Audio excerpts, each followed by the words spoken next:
Mayong adlaw ug mayong hapon mga katuhog. Karon day mga katuhog is adlaw Sabado ug lain na pod nga adlaw sa akong spear fishing adventure. Karon day mga katuhog is solo dive ra ko no.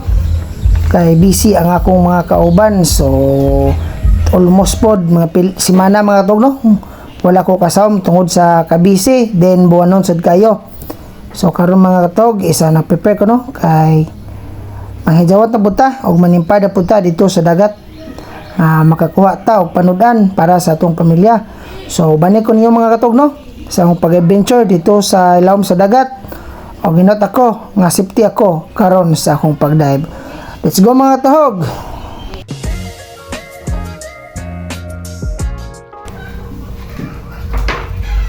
Let's go mga katuhog. Mayong hapon no. So mamana na punta, mamasin na punta mga katog. Ug karon day is solo dive ra ko no. Kay kuan busy ako mga kauban.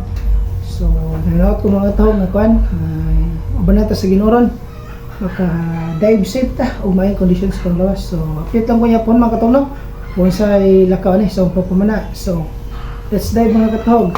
Peace out. A few moments later. O karon day mga katog no ingabot na ko sa spot ug asa ko magsugod og kuan pamana mga katog. So karon day na ako sa San Pedro Bingag, Dawis, Bohol.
O karon day mga katog no dire ko hingagi sa Mithi Resort and Spa mga katog nindot kambyo.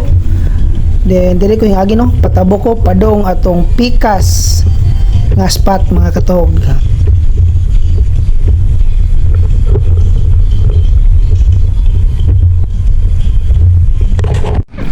O diri mga katog no nakaagi day ko usa ka wedding reception mga katog. So plano na ho dili na lang ko mamana no mangits na lang ko kaon na rin kay murag mabusog pa to.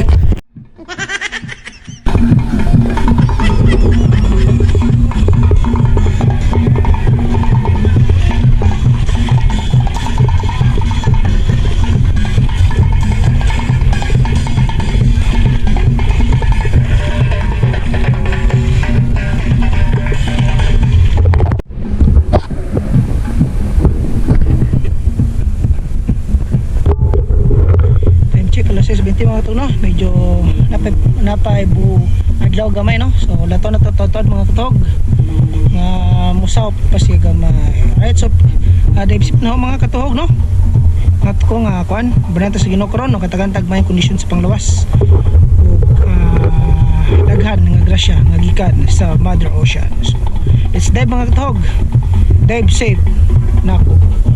Right.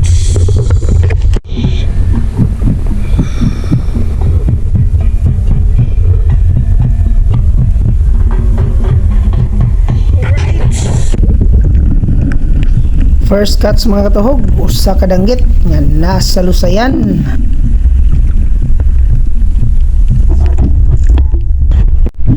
Og diriya mga katuhog nakatira na po good size nga takujungan.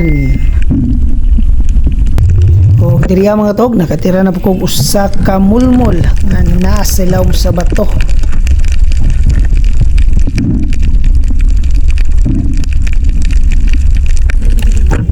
O diri sa mga tawno another na pod nga mulmul nga color blue ang akong natirahan sa ilawom sa bato.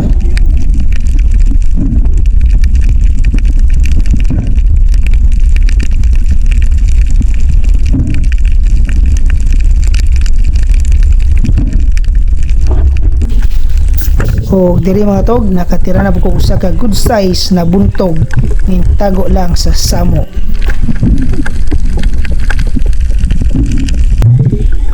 O diri mga tog, first na to nga kuha no, nga big eye nga isda. Nasa ilawom sa bato. O another na po nga mulmul mga tog no, ang akong natirahan nga naa sa tunga sa bato.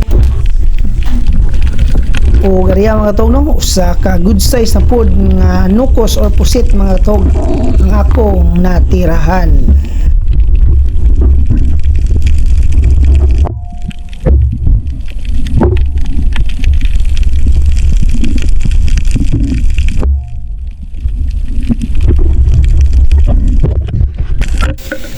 Another na pod nga timbungan na ako natira ng mga tog nga tago sa ilawom sa bato. First cuts nga katambak mga tog no, nga suksok sa ilawom sa bato. O dire mga tog ay kaduhang pusit or nukos ang ako natirahan.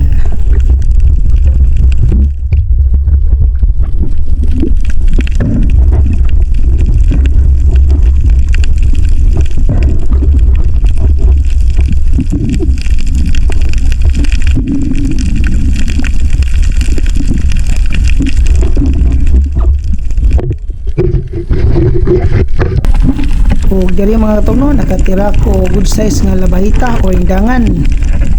Wala na ko mabidyohe kay padung na mo suksok sa ilawom sa bato.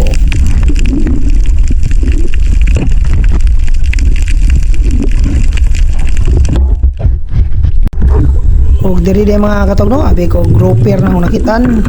Usa day ka puffer fish mga tog or botite diri sa Samoa.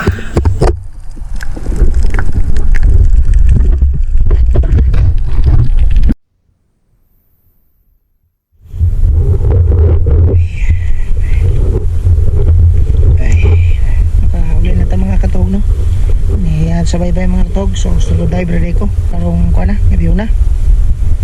So salamat kayo no, kay safety ta. Then yung kalit taraguan mga katog, usog ang hangin ganin no, ang baod munang ginahinay rapod ta, pero at least kuhaan ba nakuha po tagpanudaan mga katog para sa pamilya no. So dagang salamat sa kanay sa Ginoo no. Peace out mga katog.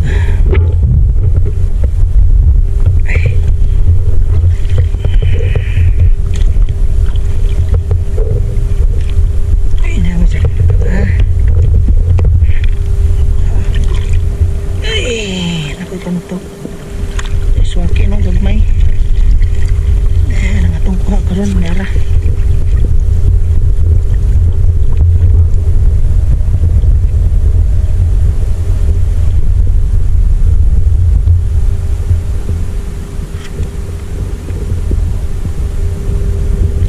Siya 12 o'clock midnight. Ngayong gabi mga katog, so nakauli na ko gikan sa pagpamana mga katog no.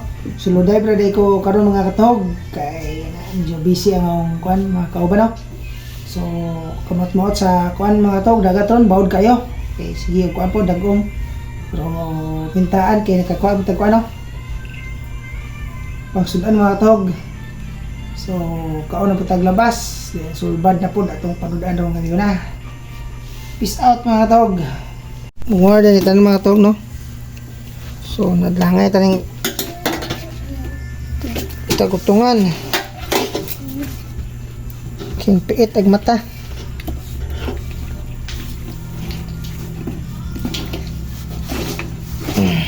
Kakuan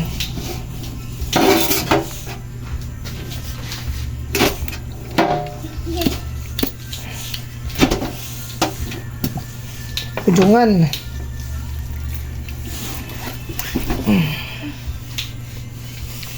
may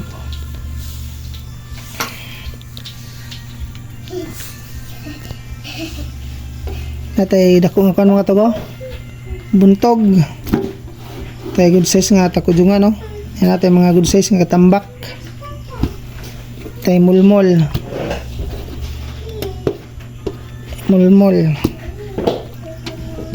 Taindangan. At inukos duha.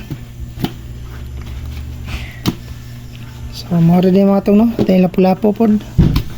Itong rights.